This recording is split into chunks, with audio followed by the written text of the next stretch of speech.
to Jesus this afternoon. Oh God, we give you all the praises. We give you all the praise, Jesus!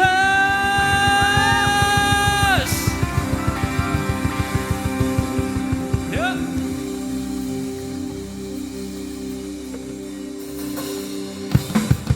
Yeah, come on, let's clap our hands. For we are worshiping a victorious God. Amen.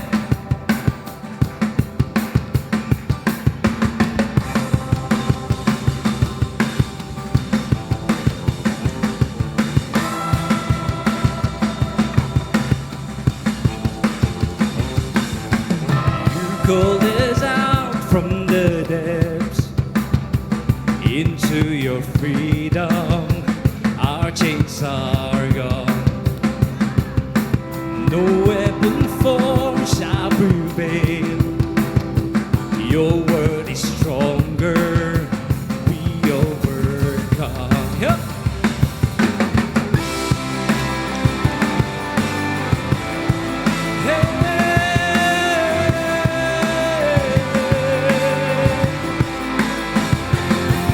Your glory resounds through the ages, all saints declaring your great renown. Your kingdom forever will stand. We won't be shaken, we will not fear. Our God, a mighty warrior, you're our consuming fire. In victory reign, we triumph in your name. Jesus, the great commander, you conquer death forever. In victory reign, we triumph in your name.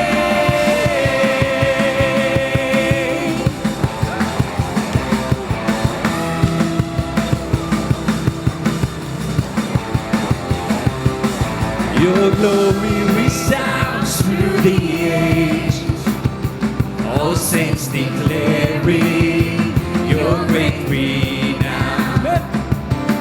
Your kingdom forever will stand. We won't be shaken, we will not fear. Our God, a mighty warrior, you're our consuming fire. In victory reign, we triumph in your name. Jesus, the great commander, you conquer death forever. In victory reign, we triumph in your name.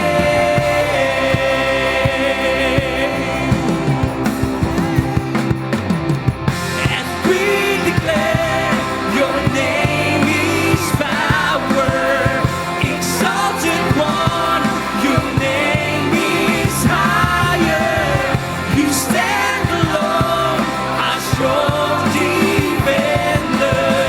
Above you there's no other. Above you there's no other. And we declare your name is power. Exalted one, your name is higher. You stand alone, a strong defender. Above you there's no other. Above you there's no other. Above you there's no other. Above you there's no other. Our God, come on. You're a consuming fire. In victory reign. Jesus, the great commander, You conquer death forever. in victory reign. We triumph in your name. Our God, a mighty warrior, you're our consuming fire. In victory reign, we triumph in your name. Jesus, the great commander, you conquer death forever. In victory reign, we triumph in your name.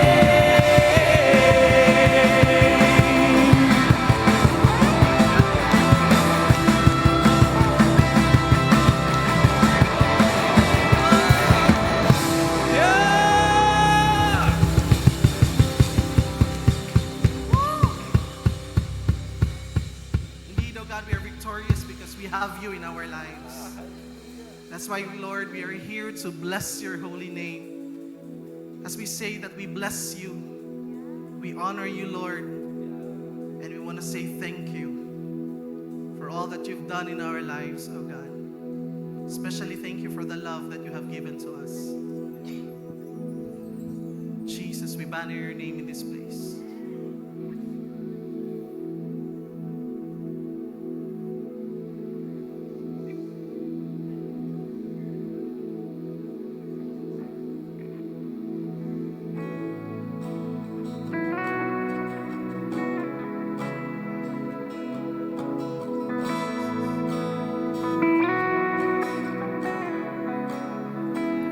The greatest love that anyone could ever know, that overcame the cross and grave to find my soul. Until I see you face to face, and grace amazing takes me home. I trust in you.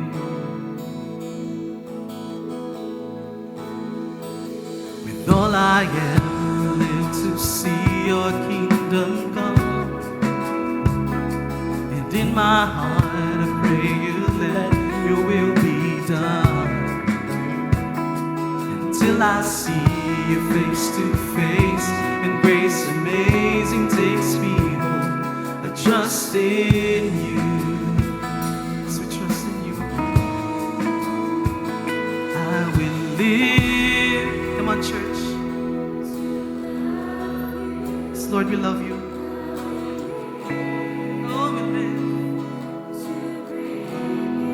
Yes, Lord. I will live, a child in awe of you.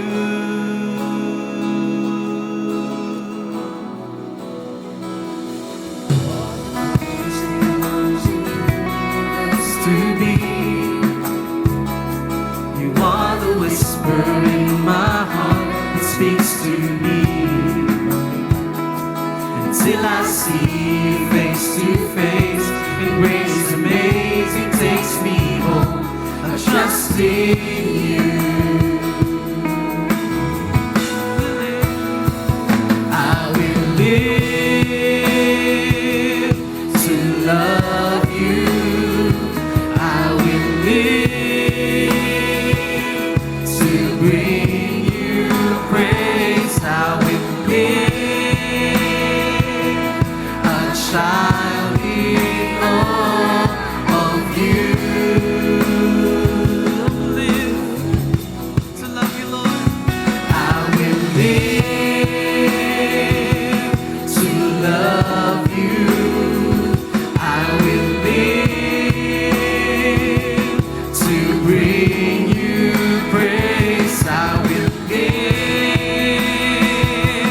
a child in awe of you.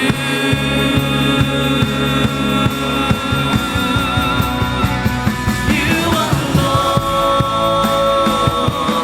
are God of all. You alone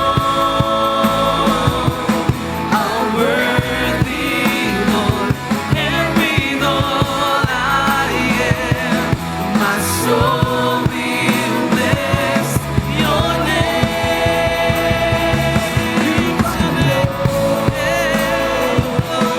Our God of all, you alone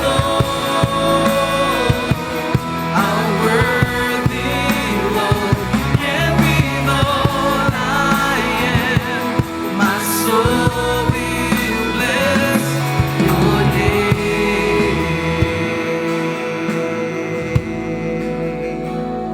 The greatest love that anyone could ever know, yes, Jesus, that overcame the cross and grave to find my soul.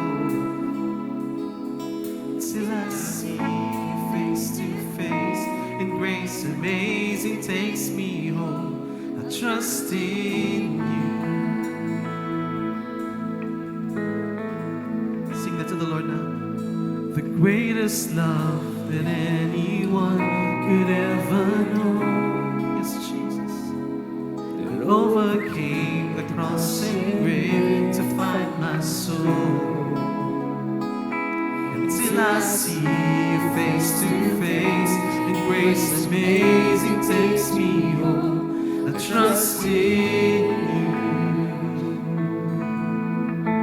Trust in you. It's you, trust in you. We'll live to love you. Come on, church. I will live to bring you praise. I will live a child in awe of you. Yes, Lord, we live to love you. I will live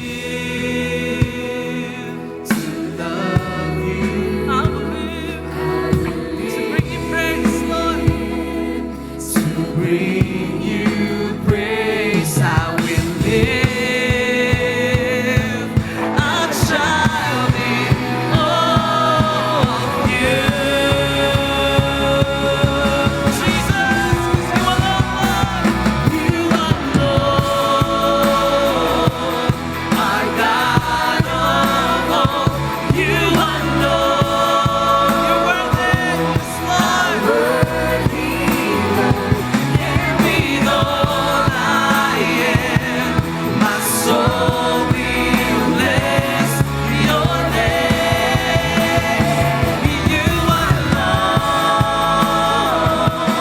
my God of all, you alone are worthy, Lord, and be all I am. My soul will bless your name. It's your name and no other name that we declare awesome in this place. It's no other name that we worship. It's only your name, Jesus. We lift up our hands before you, Lord, to honor you and to say that we bless you. We bless our King, our Savior, our Lord.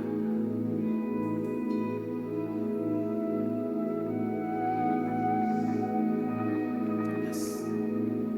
Bless them. Hosanna, Hosanna, Hosanna in the highest. Hosanna, Hosanna, Hosanna in the highest.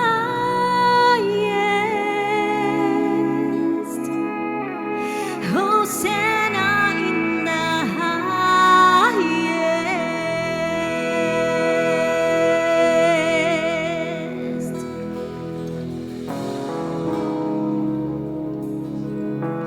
Let's welcome the presence of God in this place. God is here in our midst. Right now, let's open our hearts to Jesus. Let's behold Jesus. He is our King. He is our Savior. He's coming in glory. He's coming with fire. I see the King of glory coming down the clouds with fire. The whole world shakes. The whole world shakes.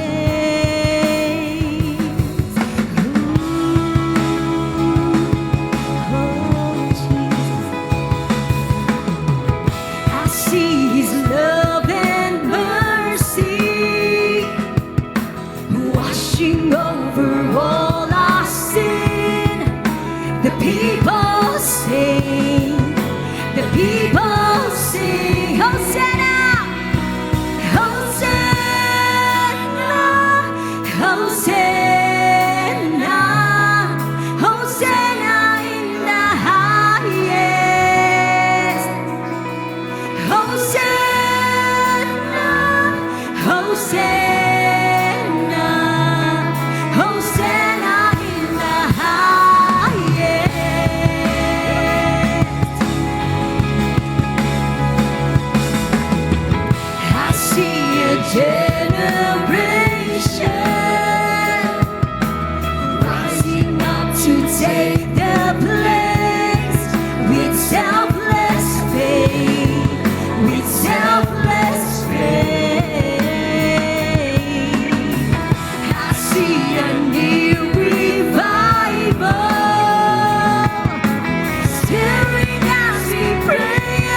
sing. We're on our knees. We're on our knees. Hosanna, Hosanna, Hosanna in the highest. Yeah. Hosanna, Hosanna, Hosanna in the highest. Come on, church, declare your praises to Jesus. You are holy, Lord. You are worthy of it all, oh God. You are the Lord of Lords and the King of Kings, oh God. Be exalted in our hearts, oh Jesus.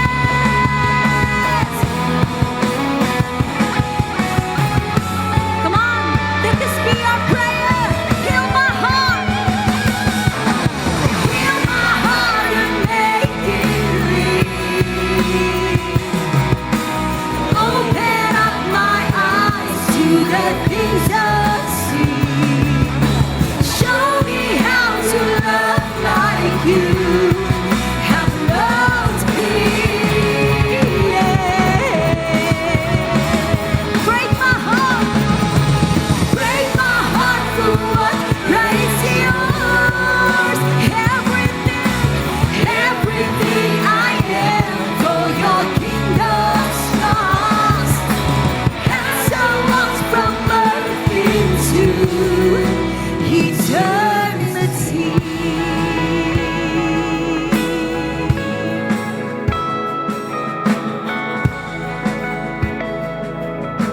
All together. Hosanna, Hosanna, Hosanna in the highest. Hosanna, Hosanna, Hosanna in the highest. Hosanna, Hosanna, Hosanna in the highest. Yeah. Hosanna, Hosanna, Hosanna in the highest. Hosanna in the highest.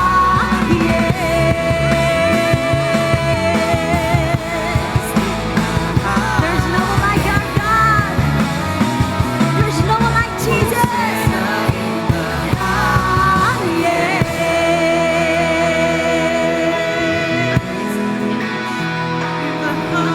In the highest.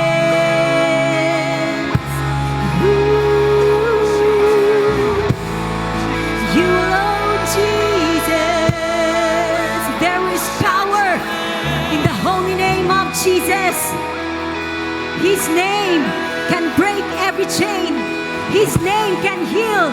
His name can restore. And His name can bring freedom. Come on, church. Let's declare His name with authority. Shout Jesus. Shout Jesus from the mountains. Jesus in the streets. Jesus in the darkness for every enemy. Jesus for my family. I speak the holy name. Jesus. Oh, shout Jesus from the mountains. Jesus in the streets. Jesus in the darkness over every enemy. Jesus for my family. I speak the holy name. Jesus. Shout Jesus. Shout Jesus from the mountains. Jesus is. Jesus in the darkness over every enemy.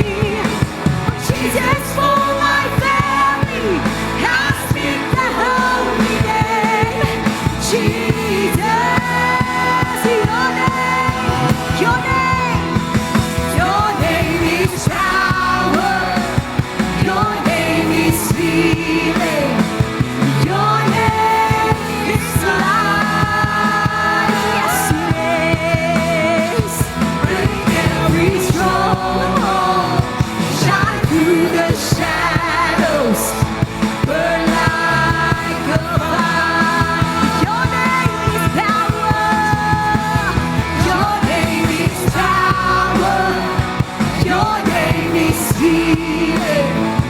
Your name is light. Oh, break every stronghold.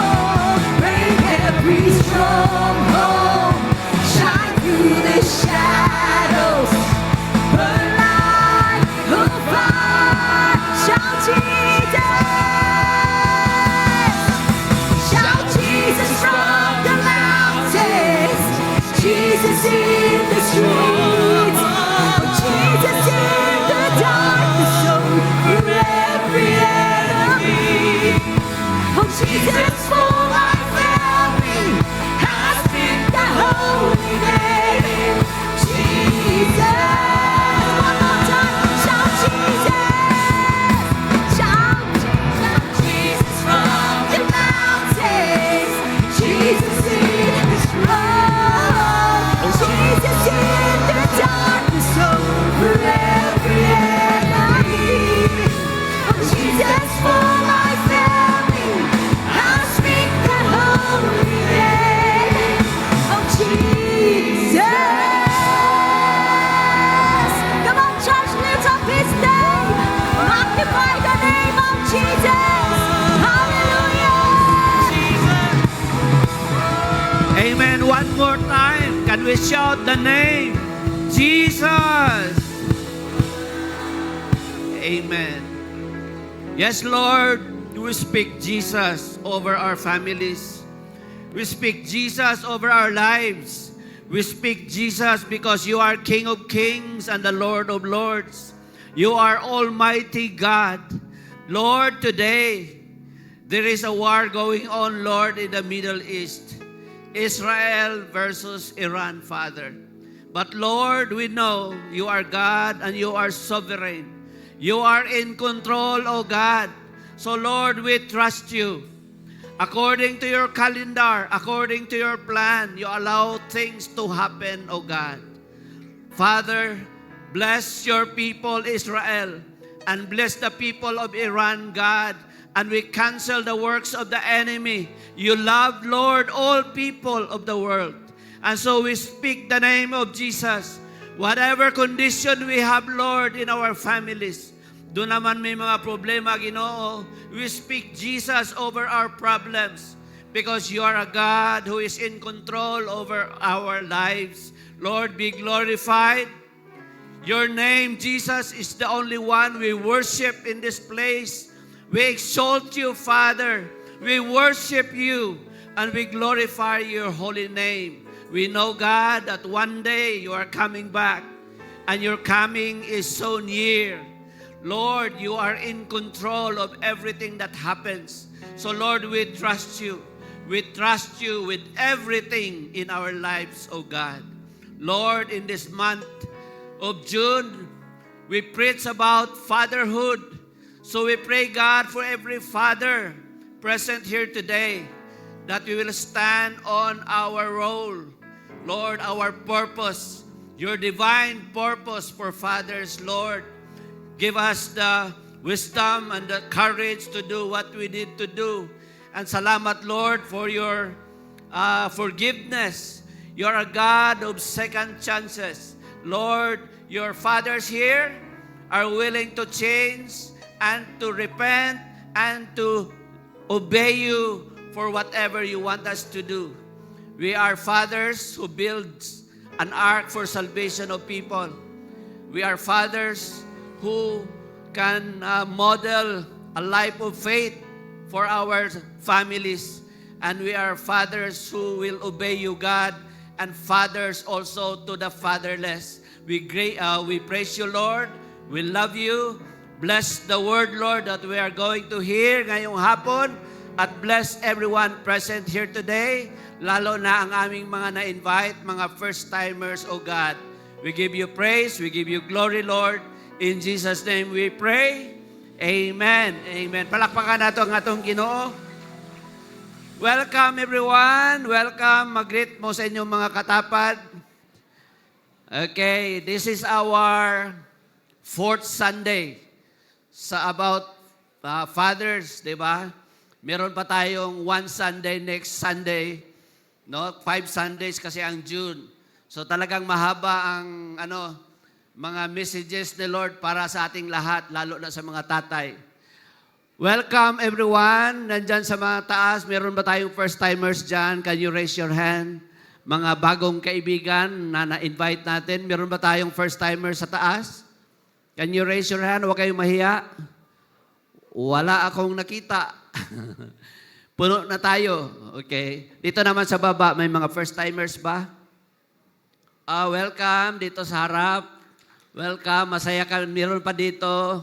Yeah, welcome. I saw that hand. Meron pa. Okay. Yeah.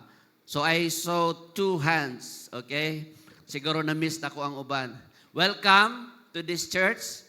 Happy to have you here with us, no? Malipayon gyud mi. Gusto ginamo mag-invite. Glory to God. So daghan na gyud ta. Amen. So karon ready na ta sa word ng Lord. Amen. Let's welcome Pastor Leumer Villarreal. Thank you, Pas. Ayun. So welcome everyone. Welcome once again to our new friends. And I know that God has something for you this afternoon. And of course, to everyone, maayong hapon. Magandang hapon po sa lahat. Good afternoon. Kindly greet each other. No? Nalipay ba mo nga amo na pod ng imong katapad? Siyempre naman. No, this is another day. This is another Sunday, another afternoon for us to be blessed. Amen ba? Ayon. Sige. So let's pray first. Lord, I just want to surrender to you everything. Just want to submit to you everything. You are holy, holy, holy.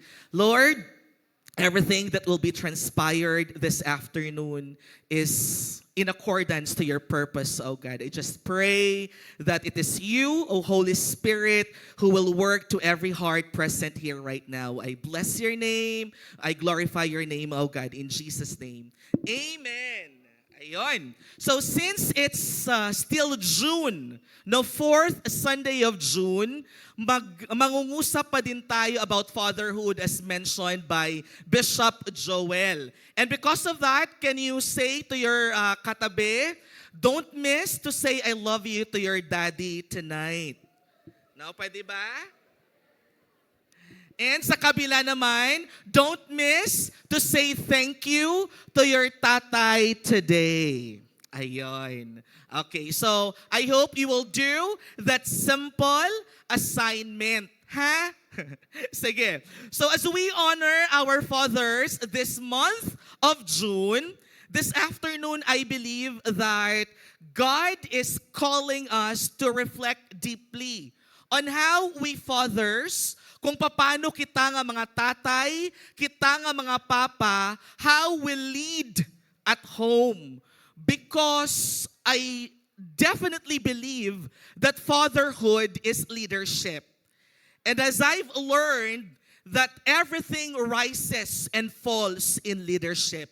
Kaya napaka-importante po ang tinatawag nating fatherhood. And with that being said, I want you to always remember, mga tatay, papa, daddy, in this hall, that fatherhood is not just a role, but it is a spiritual calling. What am I trying to say? That being a tatay, being a papa, is more than just biology. No, dili lang siya kay giingon sa biology, but pagiging papa, pagiging tatay, it is your calling. It is your divine assignment.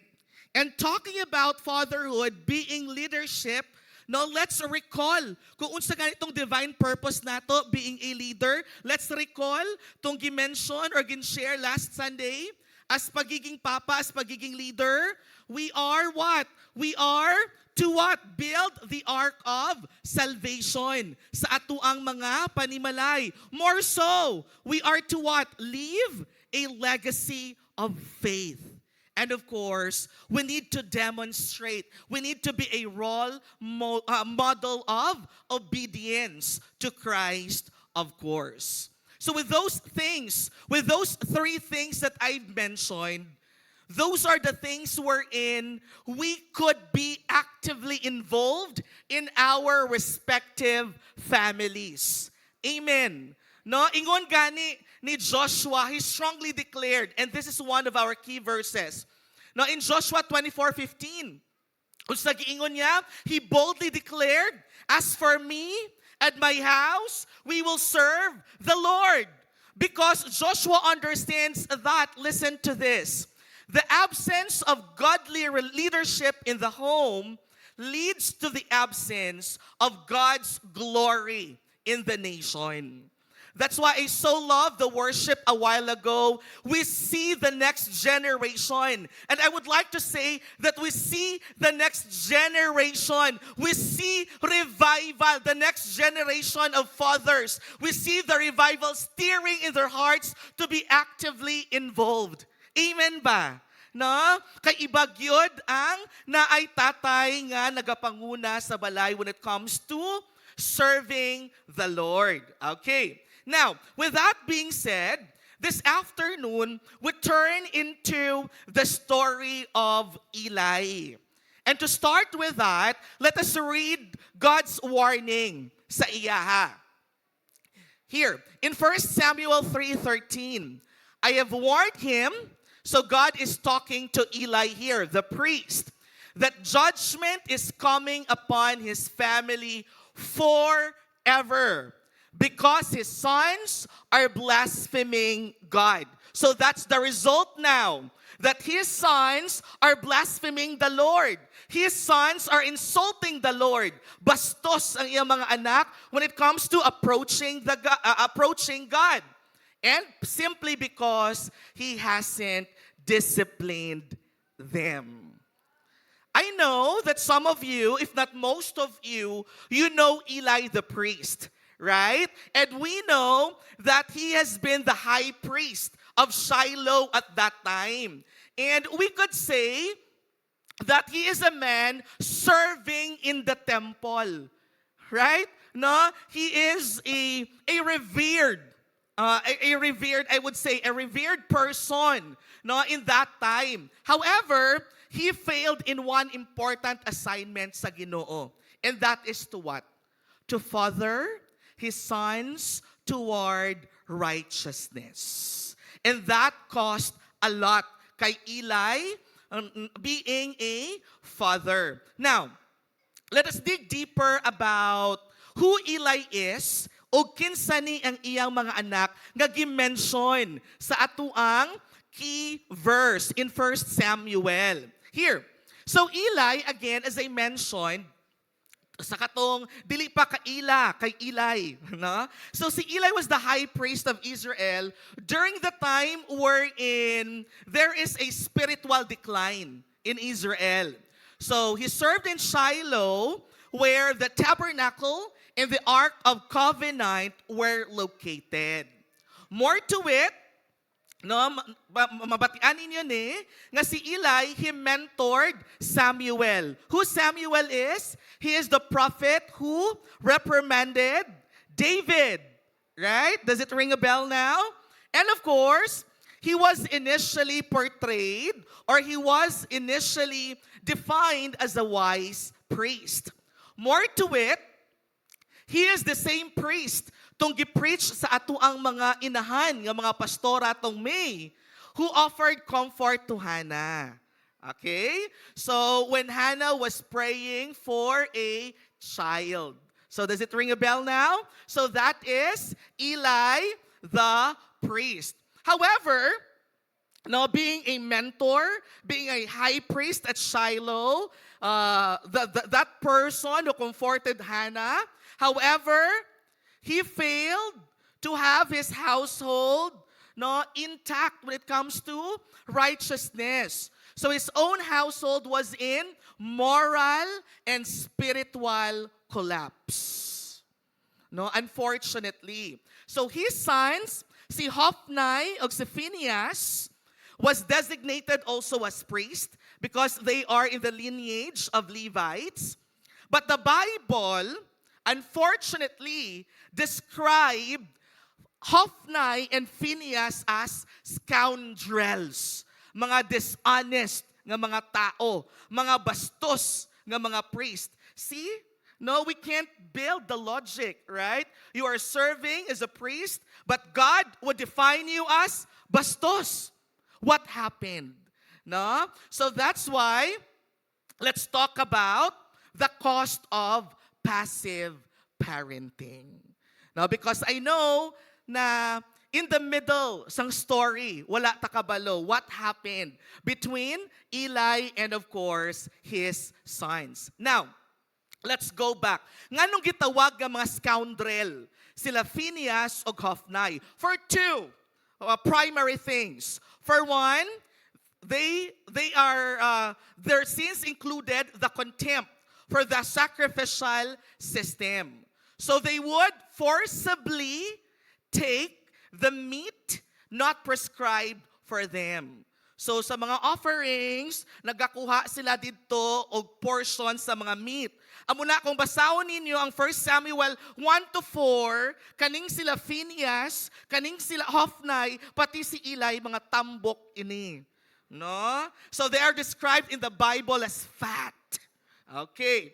Another thing, no, nganong they were defined sa kaning harsh term for a priest, for a pastor, for a Levite, nga scoundrel, because of sexual immorality. No, tanan nga mga ushers, no, lahi may malis ang ilang tanaw. No, they would usually what? They would usually seduce the young women who would attend at the entrance of the tent. So, ingana si Hophni and si Phineas. And that was the cost of passive fathering. Here. And because of that, si Lord, no, kung basahon ninyo in 1 Samuel 2:27-36, this is still part of the background, God pronounced judgment sa kay Eli as well as sa iyang entire family. What are those? For one, God said that He will put an end to the entire family of Eli. So the family of Eli will no longer exist. Just because gipabayan niya, no, he was aware of the sins of Phineas and Hophni, pero gipabayan niya. No, he was not involved in the affairs of his sons. And because of that, God told Eli, I will cut you off. I will cut your family off. Okay? More to it, you will no longer serve as my priests. So cut off na pod ang lineage nila as Levites. And more to it, tanang miyembro sa imong pamilya, all members of your family will die before their time. They will not enjoy their lifetime. See, there is a cost in passive fathering. And what is passive fathering? No? Passive fathering simply is the failure to be intentional. It's a failure to intentionally engage, lead, discipline, and nurture your children. Wa kay labot. No? You're not being intentional in being a leader of your home. You're not being intentional in honing your kids. And more to it, it is when a father, kita gid no, mga tatay, papa, is physically present. Yes, we're there. No? We're not distant from them physically, but emotionally, spiritually, and morally disengaged.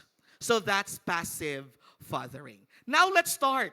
Speaking of passive fathering, what are the signs nga nagiging passive na di ay ang isa ka amahan when it comes to fathering, when it comes to his leadership, being a tatay in his home? And let's understand the failure of Eli at the same time through these 4 roles. Kaning roles gani, amo ni ang roles ng isa ka biblical father leader. For one, in being a teacher, Eli failed to instruct his kids, his children, his sons in the ways of God. And I would like to remind everyone, not just the fathers, but even the mothers, when it comes to parenting. Let's revisit Deuteronomy 6:6-7. Here. And you must commit yourselves wholeheartedly Kanang wholeheartedly, kanang naintindihan gyud nato ato ang purpose, no? Kanang nag-connect gyud ang ato ang utok, ang ato ang puso ug ato ang mga kinesthetic, no? So ibig sabihin aligned gyud ang cognitive, ang affective kag ang kinesthetic. No, wholeheartedly gyud. To these commands that I am giving you today, repeat them again and again to your children. See? Again and again. It is what we call continuous learning. So si Lord Gud ay nagpauso og continuous learning. And He started it sa unsa? Sa pamilya gyud, sa basic unit of society. That continuous learning, that continuous teaching. So talk about them when you are at home, and when you are on the road, no biskan asa ra gyud, and when you are going to bed, and when you are getting up. So there's no miss. In anything that you do, always include the instruction of the Lord. And you know, one instance wherein the parents of the current generation forgot to pass on the learning, to pass on the instruction about the Lord and His mighty deeds. We can read that in Judges 2. What happened to the next generation? They did evil in the eyes of the Lord. That's why I would want to mention that as a family, we are a critical factor to solve the societal problems that we are experiencing right now. Because of that. Here, fathers, as a teacher, a father is the first pastor in the home. So here, unfortunately, Eli lived in the temple, but his sons didn't really, truly, genuinely, sincerely know the Lord. I would say they just go through the ritual, but they lack relationship. And I'm so blessed that I belong to a family wherein we always start, no, ang atuang mga life group, no, ang atuang mga ministerial nga mga initiatives by emphasizing that this is building a relationship with the Lord. It is not just about going with the ritual, going with the Sunday service, going with the system of winning souls and making disciples. But we are making sure that we are being a teacher and telling people that it is about building a relationship with the Lord. Amen. Are you happy that you belong to this family? Palakpakan nato si Lord. Listen. Eli was a religious teacher, but he neglected to make God's word a living truth in his home.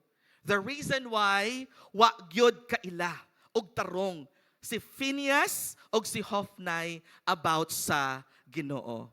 Now, let me turn the question sa mga fathers o even sa mga mothers, no, dere sa hall. Number 1, do your children hear God's word from you? Makadungog ba ang atuang mga anak o God's word gikan sa atua?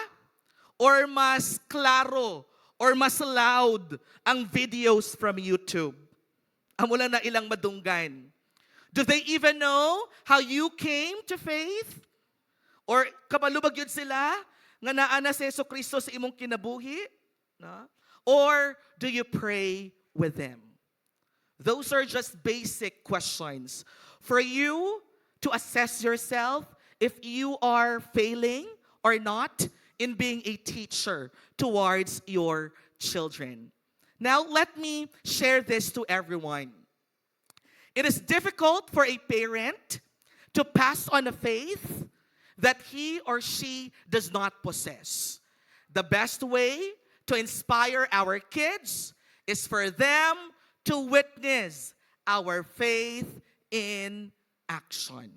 So let's bring them, let's get them involved in the ministry, how we do in the ministry. Second, failure of Eli. Eli failed to be a disciplinarian. He failed to correct his sons in love. As Proverbs 3:12 would emphasize, for the Lord corrects those He loves. Right? No, so kung palangga di aita ni Lord, ginakorekta ni Lord because He wants the best, no, from us. Just as a father corrects a child in whom he delights. As I mentioned a while ago, no, si Eli, he was aware. If you can read 1 Samuel 2, Eli was aware, no, of the sins of Phinehas and Hophni. He was aware of the contempt that his sons are doing when it comes to the offerings. No, nga ginasugo nila si Inday, hindi. Ginasugo nila ang servant, no, nga mag-cut from the meat, nga biskan wa pa naluto, i-cut yun. Okay, and secondly, he was aware that his sons were seducing the young women attendants. But he did not remove them as priests. He did not do anything. He did not discipline them. He just talked to them that I am aware. After that, nothing happened. He did not remove them from their position even to discipline his sons. Wala gid siya may himo. That is why in 1 Samuel 2:29, nag-istorya sa iya ang Ginoo na mas ginapaboran niya ang iyang mga anak kumpara sa Ginoo. Mas nahadlok siya sa iyang mga anak kumpara sa Ginoo. Basahon nato. In 1 Samuel 2:29, so why do you scorn my sacrifices and offerings? Aware ka, Eli, but why do you allow your sons to continue with what they are doing? Why are you scorning those offerings? No? And unsa pang ingon ni Lord? Why do you give your sons more honor than you give me? For you and they have become fat. No, Lord. Wala man ko gapang ngawat, Lord, sa offering. Have become fat from the best offerings of the people of Israel. See? He was aware, but he did not do anything. Now listen, fathers. When we talk about discipline, this is what I've learned about Japanese people. Discipline is never about abuse, but it is always about correction and love. As our general manager would always emphasize, let the people always talk about love and rigor. As we provide empathy, let us also provide discipline to people. Love and rigor. Na? Anak yun.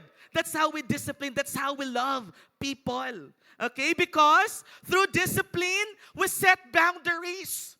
And those boundaries we set for our kids, for our family members, they are for their what? They are for your what? Kids, children. They are for your protection. Nothing else. They are for your well-being and not to punish you. Because your no today, listen, fathers, may save your child's future. Get involved. Number 3, where did Eli fail? In being a role model, in walking in integrity. I would say there's no question. No? Eli being the priest towards the people of Israel. However, he failed to do it sa iyahang mga anak.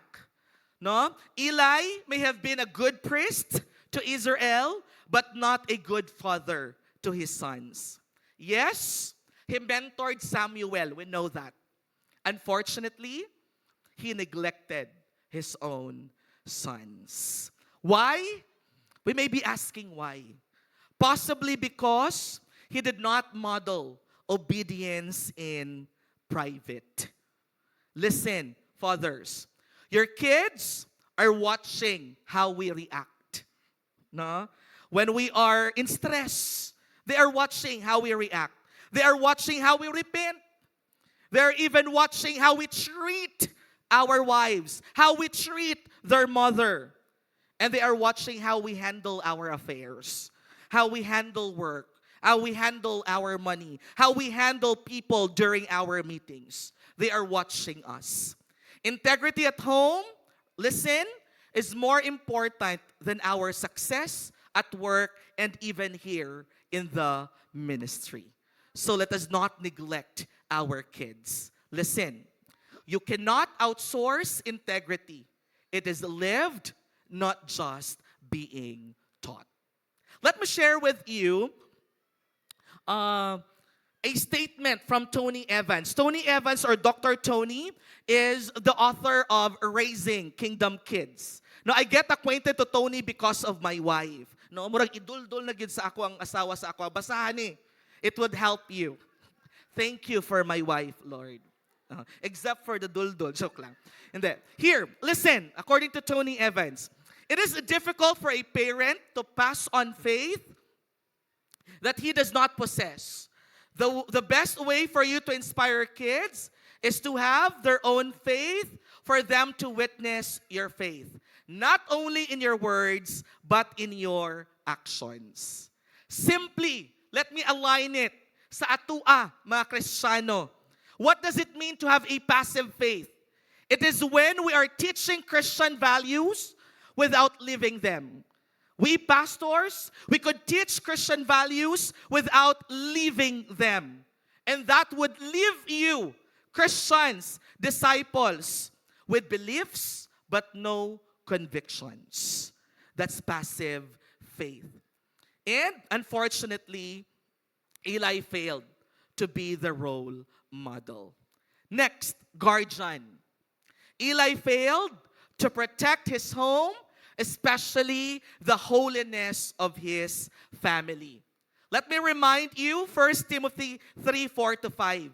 He must manage his own family well, being a priest, being the pastor, being the leader of our home, and see that his children obey him.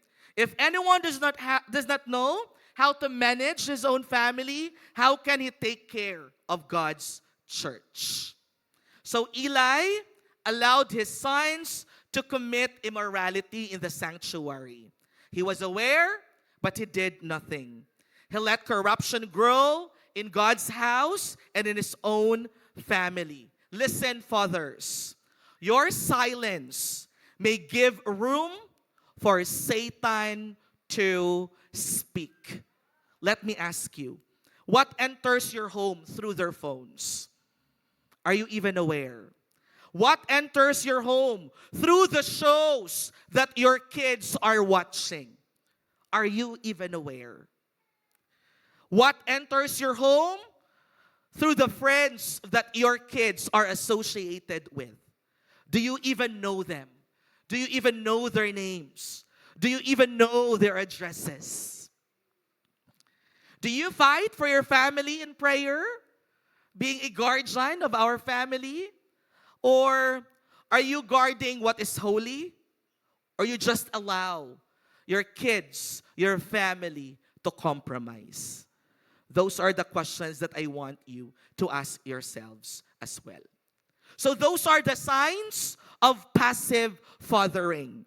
And through the passivity of Eli, it cost him much. Second point, what are the consequences of passive fathering? Number one, his sons were killed during the war with Philistines. And successfully, the Philistines captured the Ark of God. And upon knowing, when a soldier reported to Eli, nagapungko siya, huna-hunaan niyo lang tambok kaayo, nagapungko, old man, around 90 years old. When he knew about the report na namatay ng iyang mga anak, si Phinehas and Hophni, and of course, na-capture ang Ark of God. Medyo nakatawa ko pagbasa ko sa Bible. Kaya nag-move niya lang kagamay ang iyang neck. Kaya dako, nag-siguro siya, Pag-move niya lang gamay sa iyang neck, natumba na siya og namatay. Ingana gyud siya kadako. Tan-awa, dili gyud magpalabi og kaon.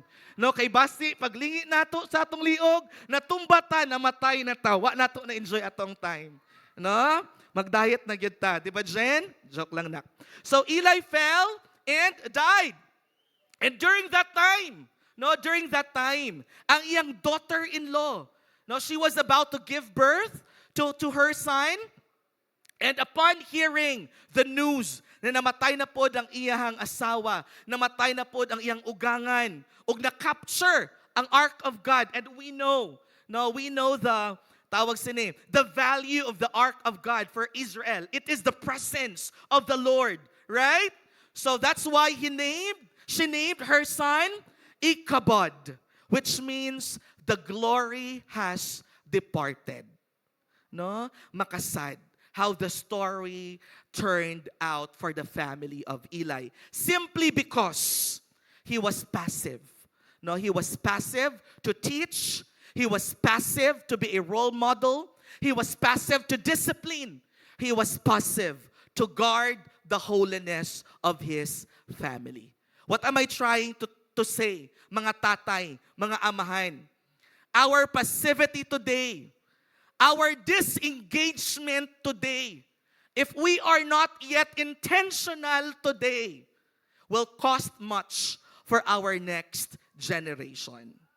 You may know God today, but if you will remain passive, your next generation will not even know the Lord you are serving, will not even know the Lord that you know, and will not even have the presence of the Lord in them. And we know when there is the presence of God, there is freedom. When there is the presence of God, there is joy. When there is the presence of God, there is blessing, there is healing. And we don't want that to happen among our next generation, to lose that presence of the Lord. Amen. Can I hear an amen, no, among our fathers and mothers in this hall? Reality check. Listen to this. Many homes today are spiritually empty. Not because God left. Not because wala dito ang presensya ni Lord.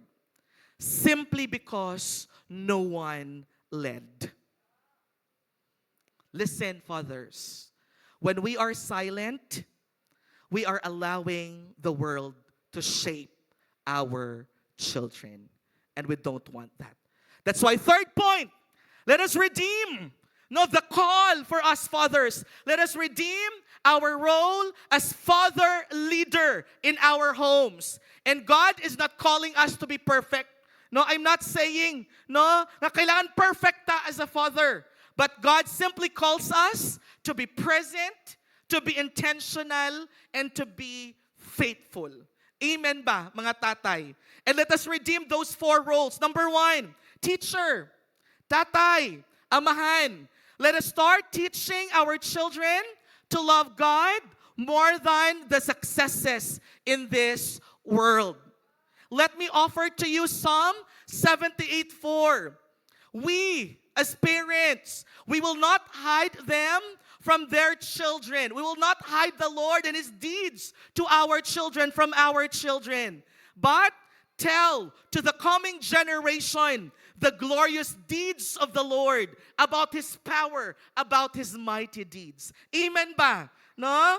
And listen, as a teacher, always have this in mind. As a trainer, I always have this motivation para dili ko dali maging impatient sa ako ang mga participants. I always consider my participants as a rich resource of learning. And for us, Father, you have to embrace that your kids, your children, is a treasure from God. They are valuable. And because they are valuable, you train them spiritually, not just raising them socially. Now, according to Dr. Evans, he said in his book, unfortunately, far too many parents are more interested in their kids making the team than making the kingdom. What is it trying to say? For us, parents, for us, fathers, let us measure success by kingdom impact, by serving the Lord impact, not by sports statistics, not by grades or societal applause. Let us build our next generation. Let us build the legacy rooted in Christ. Amen. Second role to redeem. Let us redeem fatherhood being the disciplinarian. Let us discipline our children with truth and tenderness. No? Kingdom parents, we need to set boundaries. Your children should also have well-defined spiritual and moral boundaries, and they have to own it. Let us set loving yet firm boundaries. Ang pwede, pwede. Ang dili, dili. No? And let us help our children own them. Let us teach our children to have that self-government when it comes to their principles, spiritually and morally. Because in Proverbs 13:24, we know that those who spare the rod of discipline hate their children. But if you care enough of your kids, if you love them, kung palangga gid nato ang ato ang mga kabataan, we need to discipline them.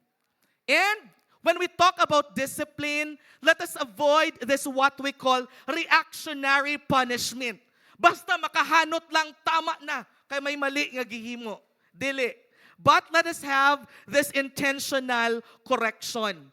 This intentional correction offers balance between truth and grace, balance between firmness and relationship. What am I trying to say? How to discipline our kids? Number one, discipline is an act of love, not anger.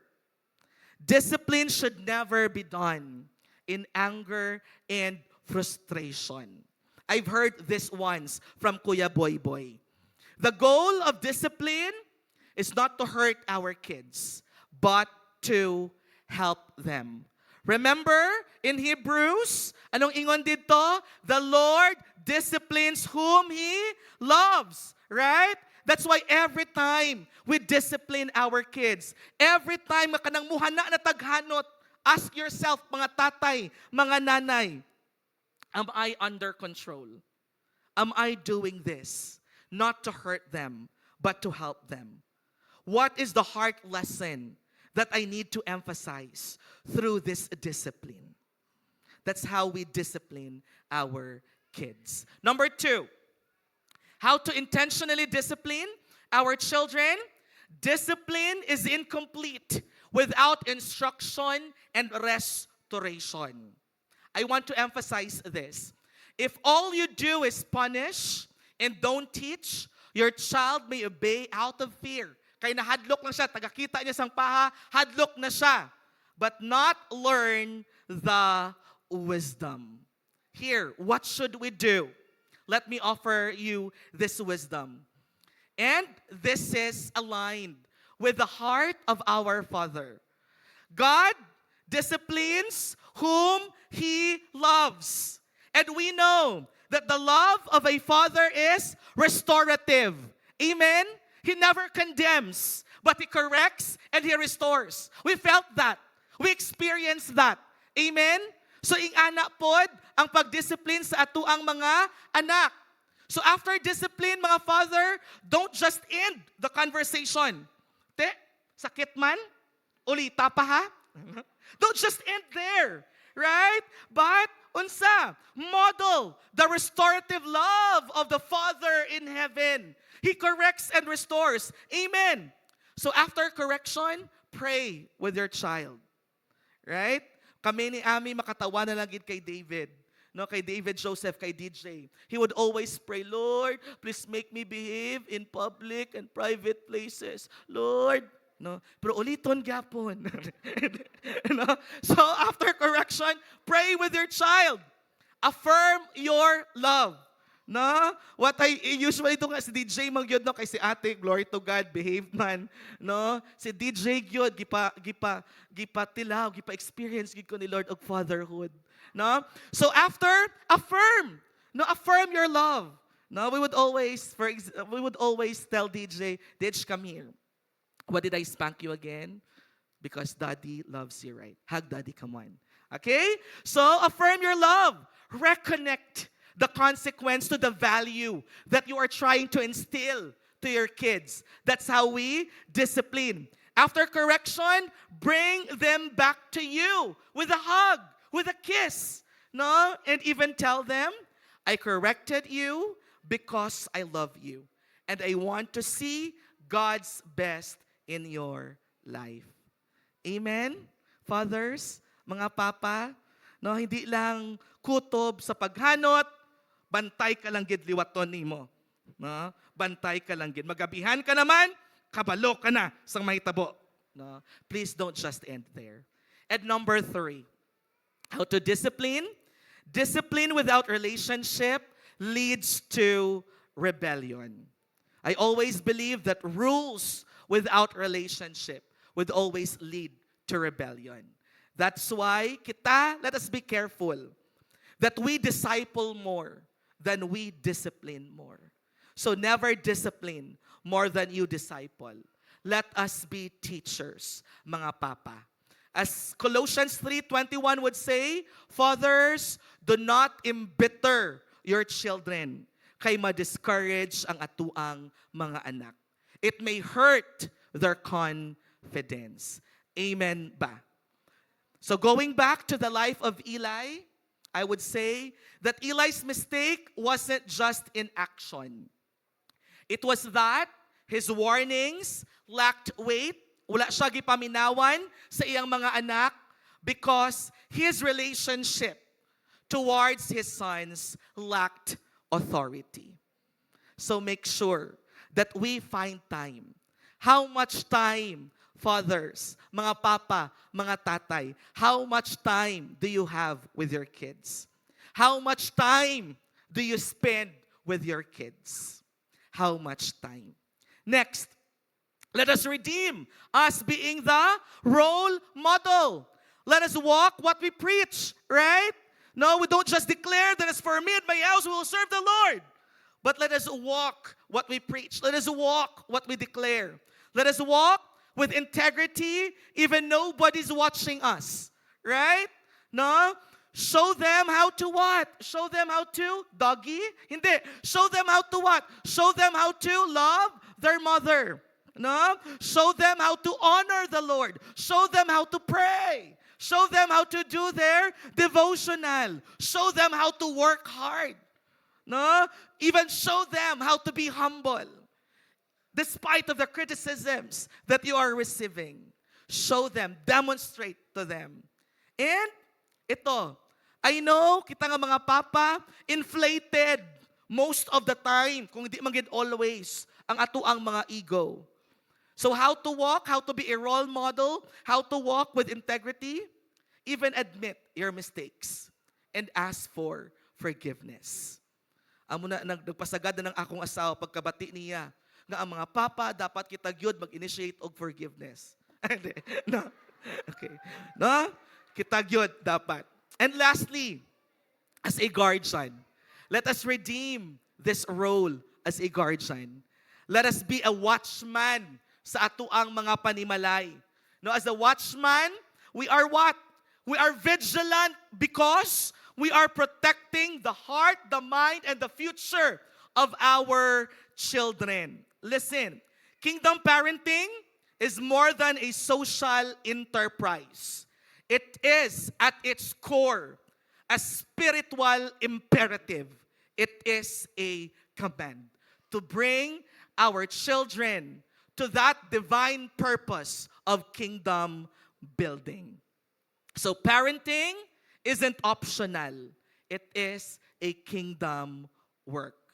And speaking of kingdom work, kita nga mga papa, fathers, papas, daddies, mga tatay, we need to recognize that our homes are our spiritual battlegrounds. Let us protect it from the enemy. Amen. No? Amen. Now, before I end, no, let us hear some testimonies about their fathers. And these 5 individuals, I asked them, no, ahead of time, pwede na mumusaka. No, I asked them, what's one moment with your father that you will never forget?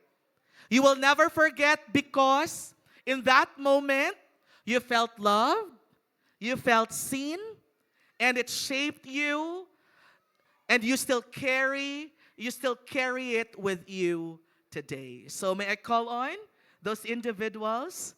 No? Sige, si Dane sa mag-una. Dane? Can you please be here on stage para pasta? Sige, Dane. Good afternoon, everyone. Ako si Daniel, anak ni Attorney Humalon, and I just like to share about my father today. So, he taught me a lot of things, honestly. He taught me how to play guitar, piano, basketball, mga ganyan. Tapos, when my mother cannot teach me things, it's my father that teaches me, especially during math. Tapos, my dad is... I think a lot of people can relate to this, pero my dad is more chill than my mom. For example, I'm asking my dad, "Dad, do I look okay?" Sabi niya, "Okay lang." Pero kung si mama, "Diri, murag kag si Bruno Mars." So, a moment I can share about my father is that when we're going out, just the two of us, kasi he just tells me facts that I want to know, and it makes me feel smart. Tapos, it makes me feel loved how it's just the two of us, and yeah, and I'd also like to say that when he disciplines me as I grow older, I learned that he does it because he loves me. Tapos ayun lang.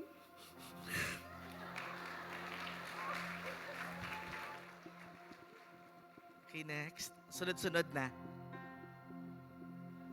Thank you, Dane loves. Kulbaan na siya.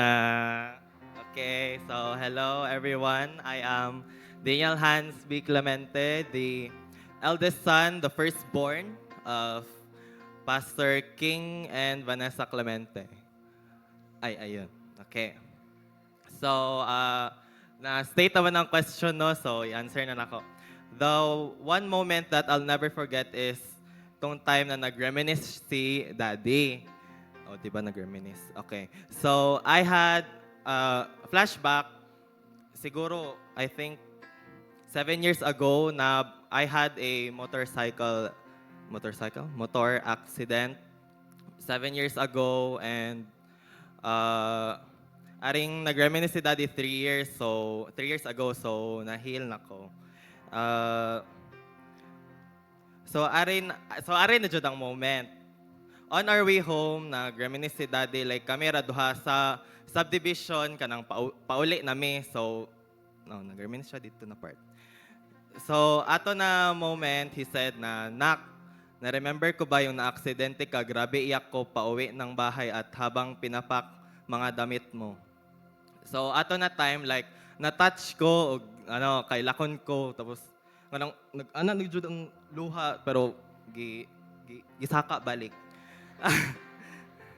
Tapos, man God. So yeah, so ato na-touch ko, kay lakon ko, kay makita magud nako siya kanang naa ko sa hospital or everyday strong iyang personality, dili sa tong napa may sa hospital, dili na ko siya makita maghilak or mag teary eye raman. So yes, I felt his love and care sa ako.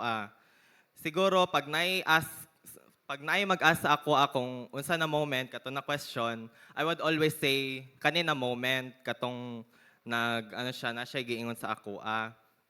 And I will carry that moment of us together forever. So this month, we celebrate Father's Day. Happy Father's Day, Dad. I love you. Thank you. Wala ko naghilak. Thank you, Lord. Hello, good afternoon, church. I am Patricia Alexi Sevilla, 19 years old, the eldest daughter of Pastor Bonds and Joy Sevilla. So there were actually countless moments with Papa that made me feel special.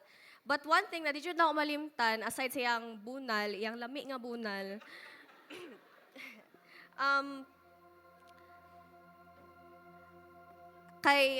kanang pag ginaubanan ko niya magpa-check up whenever I was sick. He never failed to be the disciplinarian in the family. But right now, I want to talk about something new about kay Papa. To be honest, I could not fully appreciate it before kay naanad magud ko na si Mama ang mag-uban sa ako ang magpa-check up. Tapos ganahan ko na si Mama ang mag-uban sa ako magpa-check up kay siya magud pirmi magtubag sa doktor. Na pati akong pangalan ug edad, siya pa magtubag. Kay di ba, before prescription, kay mag-ask mo man si doc about sa details sa patient or like current condition sa patient. Si Mama mag-go into details, yun na siya like, ay, Dok, kanabataan na, nagsugod mo na lain niya paminaw, Sabado pa sa hapon. Tapos, amo na lang siya gipahilot o gipainom tawa-tawa kay lain. Luoy naman kay bata, lain naman kay yung paminaw. Tapos ako sa kilid, tama no, Sabado sa hapon man din naglain lang akong paminaw. Tapos, pag si Papa kong kauban, hanggang ano lang na siya, good afternoon, Dok. Tapos ako na iyang pastoryahon. So, makulbaan ako ba every time magpa-check up me, kay ako iyang pastoryahon. Pero naisip ko na, ako man siya dapat magstorya, kaya ako man ang nagibati, di ba? But over time, it made me realize how much effort he put in during those times just to be there for me. Because there was a time in my life na unavailable always si Papa because he's busy sa work, that he even missed important events to attend. And right now, I'm really happy and thankful kay Lord na kahit sa simpleng pagpa-check up, si Papa na ang kasama ko. Because it's not about the material things that you give to your kids. Sometimes, they just want you to be there. They just want you to be present, to show up. And I can say that this simple gesture really makes children feel loved, seen, and shaped in a way that they will carry for the rest of their lives, just like me.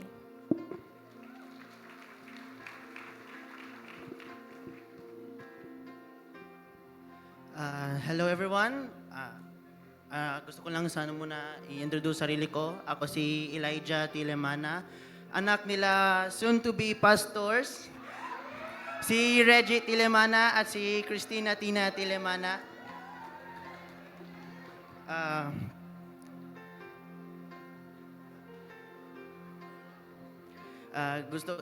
I-answer ko na lang yung question ni Tito Dondon. What's one moment with your father that you'll never forget because in that moment you felt loved, seen, or shaped in a way you still carry with you today? Itong one moment lang kasi, this is very recent lang, 2 weeks ago, before mag-start ang classes, na nagdadalawang isip ako kung anong pipiliin ko na strand for senior high. And nagdadalawang isip ako kung magpili ba ako ng STEM, which is ang gusto na piliin ng parents ko, or arts and design, which is ang gusto ko.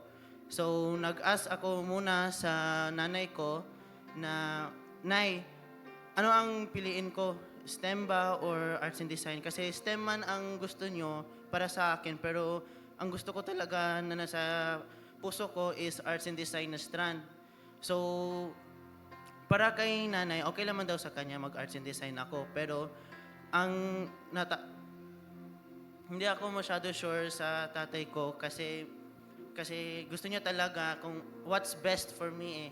So, nagtawag ako sa kanya, nagtanong ako, Tay, alam ko na STEM ang gusto niyo, pero arts and design talaga ang gusto kong pipiliin. So, para sa inyo, ano lang pipiliin ko? Ano lang pipiliin ko? So, nagsabi siya, ano ang gusto ko talaga? So, sinabihan ko nga siya na arts and design. So, and then, surprise ako na nag-okay siya sa arts and design ko na decision. And doon talaga na moment na na-feel ako, na na-appreciate pala ako ng tatay ko na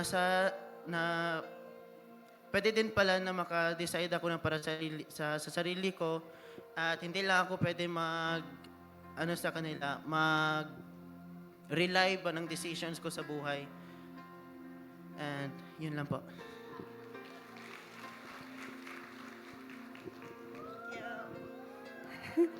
Good afternoon, everybody. I'm Mutia Almirante. My goal is not to cry, pero sila pala nag-istorya. Hi, ako di ay si Mutya. My father passed away. Wow, hilak na dayon. In 2023 ba to? Mugi kasal, Mama Jish. So what's one moment with your father that you'll never forget? Because in that moment, you felt loved, seen or shaped in a way you still carry with you today. So naging mo kong script para walay hilak-hilak. I could not think of that one moment, but I could think of a million times. Oy.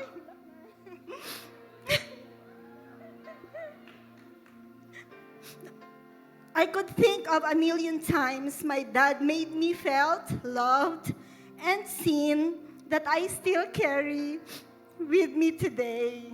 Okay. When I was little, when I was young na lang, I was afraid of my dad. You see, he was my mom's last line of defense. Bantay ka lang kay papang mo na dayon. 'Di ba? He wore the belt. So hadlok gid mi sa iya. But he disciplined us. He taught us to know what's right and do the right thing. I remember when I was young, I acted asleep at night. Sa sala man na sa una, right? Sa sala magtanaw TV. So magpatulog-tulog ko. I acted asleep sa sala so that he would carry me to bed. Oh, nice kayong feeling, no? Kamu pod. And then, sa una, si Father, weekends lang siya sa house, kay sa Davao man siya nag-work. But every weekend, dasera man na sa una. Amandari Cove, no? Mag-swimming gid mi dira. And he would carry me diri sa iyang shoulder. Ganahan pod kay ko. Gamay manggod ko, so kung i-carry ka, murag mo taas ka, di ba? And then he taught me swimming, mga ingana. Asan ako? And then one day, kinder pa ko, nag-start pa ko og basa, ma-remember na ako, gipabasa ko niya. Murag study me. So nagbasa ko dire-diretso. Tapos ana siya, period, oh, period. Tapos ako, sa din ng period. No, na-confuse ko sa mot. So akong mama na lang nagtudlo sa ako. But he tried. He tried to teach us, to teach me. He showed me, no, kato nga mga times that he would carry me. He showed me that I am protected and cared for. I also remember kami ni Kuya nag-away. Kay baraha man to, tapos dayaan kayo kung kuya ba. Nagilak ko sa papa mo, daya, si kuya daya. And then, nag-ask siya sa ako, so kung gidaya ka, unsa man na imong imuon. No, ako lang, wala niyo ikasaban akong kuya, pero ako ang iyang giingnan. No, he taught me that life is not fair. I have to have wisdom. I must have wisdom to overcome ang kinabuhi. He was the first one to know akong mga love life and akong mga heartbreaks. Siya dyan na akong ingnan. Uy, makahilak. Kasi alam ko, he will always be by my side. Biyaan ako anang mga lalaki. Namo kay Papa. Tama man, he made me feel accepted and loved. So habang nag-istorya ako sa mga heartbreak, sila jud ang may problema, dili ako. Joke lang. He drove me to school, hangtod nagtrabaho ko, hangtod mag-adto diri sa church. And we could talk about anything and everything. And on his deathbed, we talked about Jesus. Ano ko, sama nimo si Jesus pa. No, and sure ko magkita mi, dugay-dugay pa siguro. Or maabot na si Lord, depende. But sure ko, magkita gyapon mi. Tama man. Now that I am old, agay, I realize that all of those small, ordinary moments were the ones that shaped me most. My father didn't always use big words or grand gestures, but in his presence, in his patience, In His quiet strength, I was built. I was built. He showed me what love looks like when it's steady and consistent. Amen? So, no, I don't have just one unforgettable moment. I have a lifetime of them. A million little reminders that I am loved, seen, guided, and grounded. And for that, I will always carry Him with me through every step I take, through every story I tell, and through the person I continue to become. Thank you. Thank you, Nay. Praise God. Thank you, Lord, sa next generation. Pwede ba nato palakpakan si Lord sa ato mga papa? Whew. So let me end with this. Church, if there's one thing that I would like to leave to you this afternoon, is that fathering, it's not just about responsibility, but it is an experience. But remember, fathers, it is not just your experience. Actively fathering becomes your child's most unforgettable memory. Okay, lakon mo ko. Kamu ba? Your child may not remember the toys you bought, right? But they will remember the times you knelt and prayed with them. They may forget how many hours we've worked at work. No? Makalimtan ra na nila atong mga overtime. But they will remember when you showed up, pinaskingon ni Pat Kaina, when you showed up after school, in their games, or when you tucked them in at night. Metong kay naimutya, kay gamay man siya, dali lang na siya kargahon. They may not recall every lesson we teach them, we taught to them. But they will remember how you responded when you were angry, tired, or disappointed, or whether you did so with grace and truth. To your children, remember this, fathers. Your active fathering becomes a story they tell for the rest of their lives. And let that story be one of presence, purpose, and God's love lived out through us, fathers. So tanan nga mga papa, tatay, your most powerful ministry is not here behind the pulpit. I don't want to consider that my best ministry is not here behind the pulpit. But it could be at our dinner table, right? You are your children's first Bible. You are their first pastor, their first mentor. So this is a challenge to our fathers. Let us commit not just to have children, but to father them. Fathering them intentionally, fathering them actively, fathering them lovingly. Because one day, kung wala naman ta, the question won't be, what kind of father were you? But rather, what kind of memories did you leave behind to your kids? Can I request everyone to please stand up? Can we just close our eyes right now? I know, dili man tanan, mga tatay diri, mga papa, stepfather, father figure, but you do have a father. And this prayer, it may not be directed to you, but you can claim it for your fathers. Let's pray. Heavenly Father, I just want to thank you for such a precious moment. We thank you today for the gift of fatherhood. We honor every father, grandfather, stepfather, spiritual father, and father figure present in this hall. Thank you.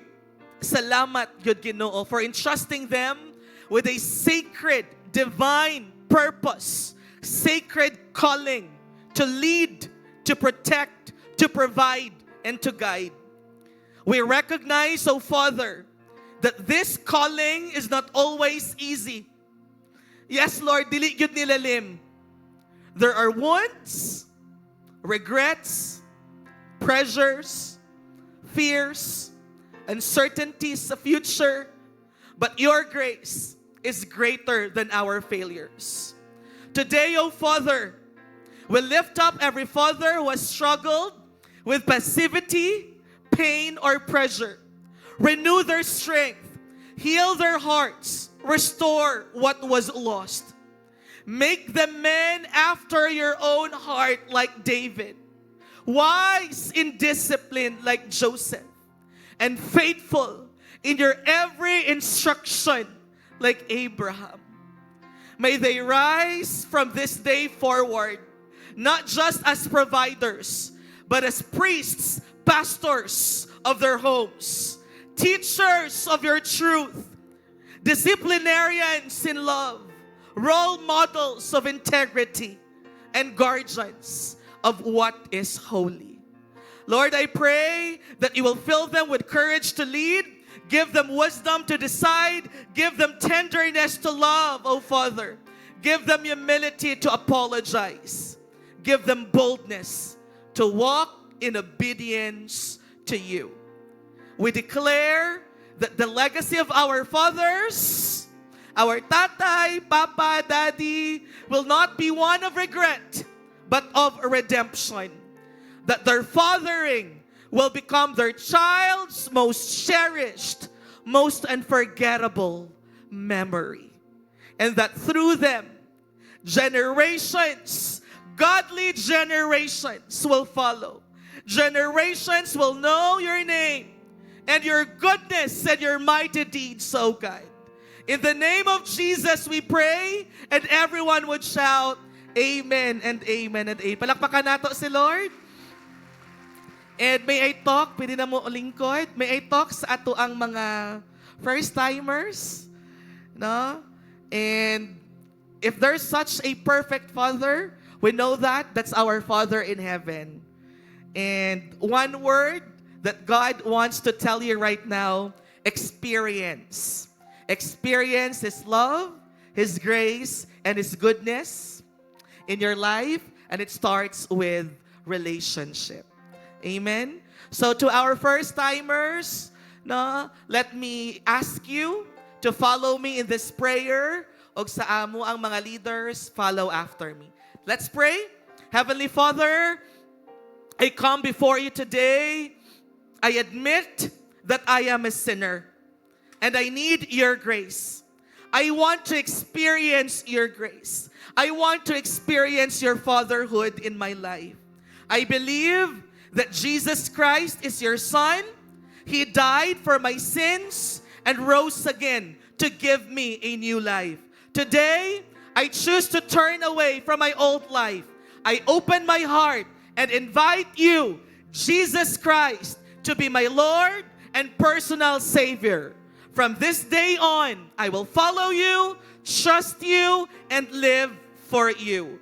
Thank you for your love, your forgiveness, and the gift of eternal life. I bless your name. In Jesus' name, amen and amen and amen. God bless everyone. Amen. Let's read our verse together for our giving. It's in Luke 6:38. Let's read together. Give, and it will be given to you. A good measure, pressed down, shaken together, and running over, will be poured into your lap. For with the measure you use, it will be measured to you. Amen. Let's all pray together. Our heavenly and loving Father, you are worthy of all the praises, glory, and honor because you are God. We worship you today through our giving. We give because you first gave. Thank you, Lord, for your goodness and your generosity to each one's lives. Bless the work of each one's hands and bless the hands of those who will give today. We place our hope and our trust in you. Be magnified and glorified in our giving. We bless your name. In Jesus' mighty name we pray. Amen and amen. Come on, everyone. Let's give.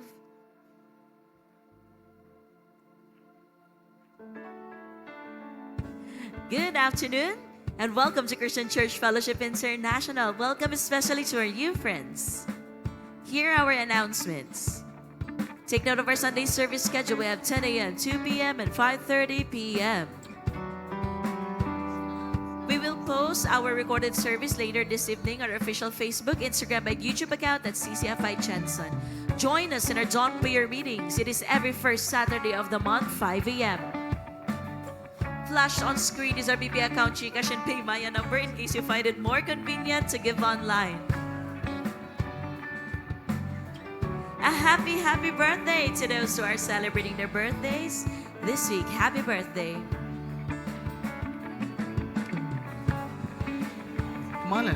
Come on, let's all stand.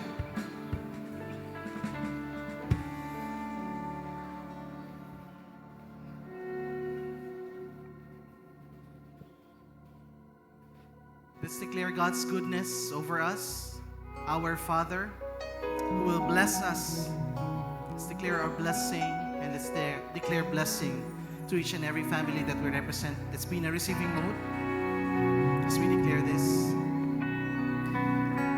The Lord bless you and keep you and make His face shine upon you and be gracious to you. The Lord turn His face toward you and give you peace. Sing amen.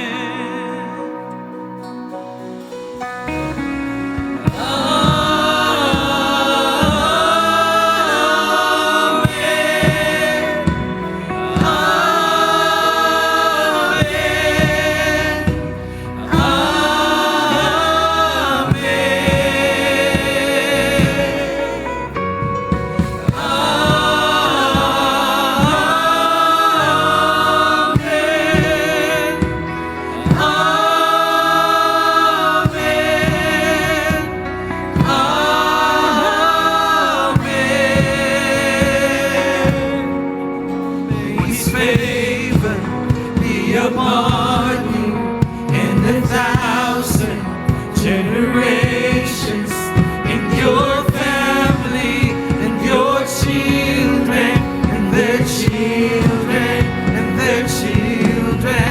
May His favor be upon you and 1,000 generations in your family and your children and their children and their children.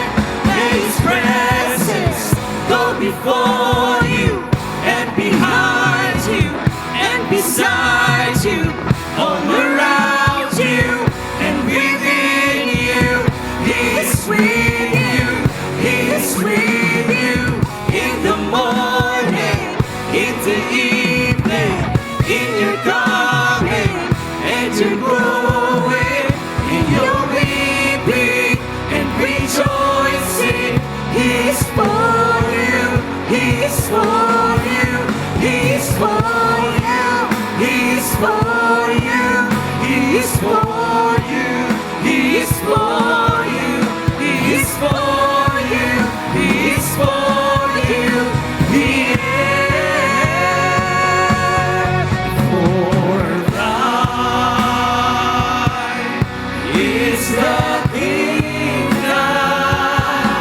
and the power and the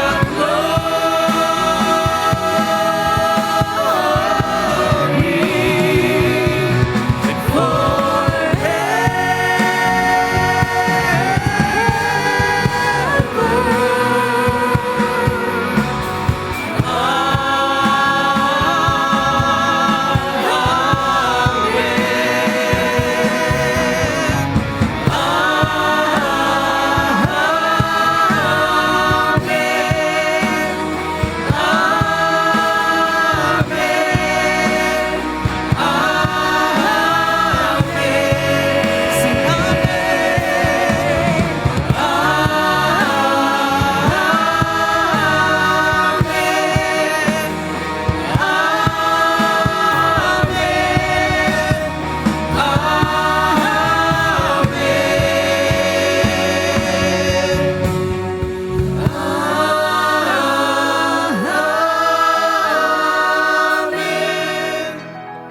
Father's Day po sa lahat ng mga fathers, mga tatay, grandfathers, spiritual fathers.